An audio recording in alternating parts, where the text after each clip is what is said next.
আরেকজন প্লেয়ারের কথা বলবো কালকে যার খেলা দেখে আমি খুবই ইমপ্রেসড হয়েছি, সেটা হচ্ছে ফাহমিদুল।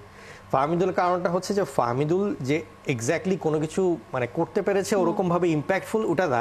জীবন আমার গেল মিছে with cute lemon soap. কিন্তু সে যে পরিমাণ ধাক্কাধাক্কি বা সে যেই রকম পরিমাণে মানে দৌড়াদৌড়ি করেছে এবং পাসগুলো ডিস্ট্রিবিউট করেছে, মানে এক্স্যাক্টলি ইটালিয়ান যে ক্যাটাগরির প্লেয়াররা থাকে না যারা কিনা অনেক বেশি ধাক্কাধাক্কি অনেক বেশি ওইরকম একটা ক্যারেক্টার আমাদের বাংলাদেশে প্রেশার ক্রিয়েট করা, অপোনেন্টকে সবসময় ভয় ভীতি ধরানো, এরকম টাইপের প্লেয়ার আমাদের ক্যারেক্টার কেউ ছিল না। তো ফাহমিদুলের কালকে ইভেন মুরসালিন যে গোলটা দিল সেই গোলটা কিন্তু ফাহমিদুলের এমন একটা বল তৈরি করে দিয়েছিল যেটা কিনা খুবই কনফিউজিং ছিল গোলকিপার এবং ওদের ডিফেন্ডারের জন্য। ওইখান থেকে কিন্তু মুরসালিন গোলটা দিয়ে খেলায় ফেরত আসলো। সো কালকে ফাহমিদুলের ধরেন যে প্রথম 2 ম্যাচ দেখার পর আমি ঠিক একটা দোদুল্যমান অবস্থায় ছিলাম যে ছেলেটা কি ভালো করবে নাকি খারাপ করবে।